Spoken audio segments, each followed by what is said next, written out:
રાજકોટ જિલ્લા પંચાયત ખાતે આજે ખાસ સામાન્ય સભાનું આયોજન કરવામાં આવ્યું હતું, જેમાં પંચાયતની બાકી રહેલી વિવિધ સમિતિઓના ચેરમેનોની વરણી કરવામાં આવી હતી.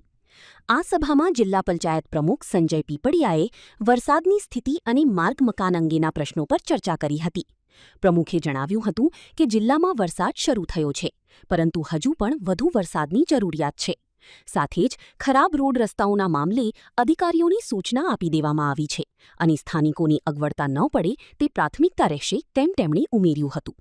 વધુમાં સાસણગીર ખાતેના પ્રશિક્ષણ વર્ગ દરમિયાન તેમના પર લાગેલા દારૂ પીધાના આક્ષેપો અંગે સંજય પીપળિયાએ સ્પષ્ટતા કરતા જણાવ્યું કે આ તેમના વિરોધીઓની માત્ર એક રાજકીય ચાલ છે.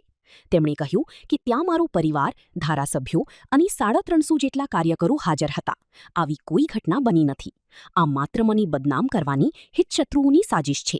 કોઈ પણ વિરોધ વચ્ચે અમે લોકોની સેવા કરવાનું ચાલુ રાખીશું. આજની સામાન્ય સભા ખાસ સામાન્ય સભા રાખવામાં આવેલ હતી અને એમાં ખાસ તો બધી સમિતિઓની વરણી અને સમિતિઓની રચના કરવાની હતી. જે અમે 8 સમિતિ છે એની રચના કરવામાં આવી અને બીજો એક મુદ્દો હતો કે જૂના કામને જે બહાલી આપી એનો મુદત વધારે આપવાનો હતો.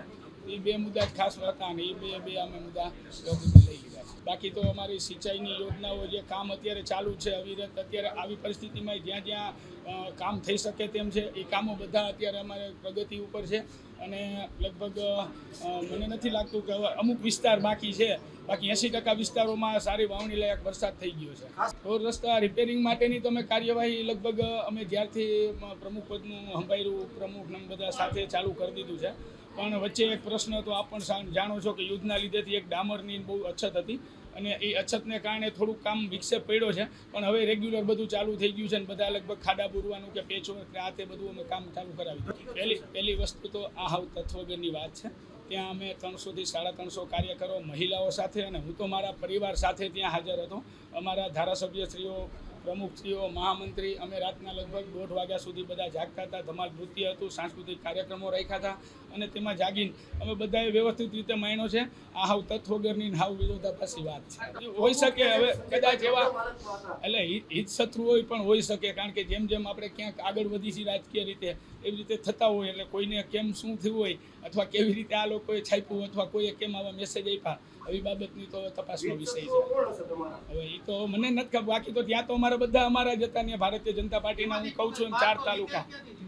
હવે પણ લીકેજ એટલે એ પ્રશ્ન જ છે નહીં, પણ એ પ્રશ્ન જ નથી તો લીકેજ થવાનો વાત ક્યાં છે? કારણ કે ત્યાં અમારે પ્રશિક્ષણ વર્ગ હતો 100% હાલે થાય છે એવું, પણ હવે છતાંય અમે અમારી રીતે જે અમારે કામ કરવાનું છે એ અમે અમારી રીતે કરીશું. 100% તપાસ કરાવશું. મને ઘણા પત્રકાર ભાઈઓના ફોન આવ્યા આના માટે, મને ઘણી સગાવાલાઓથી માંડી બધાના ફોન આવ્યા. પણ એ હવે આજે તો સામાન્ય સભા અત્યારે ટાઈમ નથી રહ્યો, પણ હવે આગળનું શું કેવી રીતે કરવું એ અમે અમારી રીતે હવે એ જ કહું છું. વકીલની સલાહ લઈને અમે અમારી રીતે કેવી રીતે કરવું આગળનું.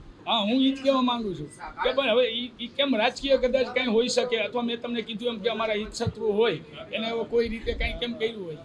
બાકી તો અમે ત્યાં બધાની સાથે જ હતા. એના માટે અમે આરોગ્ય વિભાગને તમામ અધિકારીઓને બધાને સૂચના આપી દીધી છે કે ભાઈ જે કાંઈ કરવું પડે, ક્યાંય ગંદકી કે પાણીના ક્યાંય બગાડ થતા હોય અથવા ક્યાંય છંટકાવ કરવો પડે એ માટે પીએચસી, સીએસસી તમામને અમે અગાઉ લગભગ 1 મહિના પહેલાં સૂચના આપી દીધી છે. પેચવર્ક તો એવા કામો છે કે જ્યાં 5-7 વર્ષ પહેલાં રોડના કામ થઈ ગયેલા હોય ને જ્યાં રોદા પડ્યા હતા એવા કામો છે. બાકી જે ગેરંટીવાળા કામો છે એવા કોઈ મારા ધ્યાનમાં હજી આવ્યા નથી કે જેમાં ખાડા પડ્યા હોય.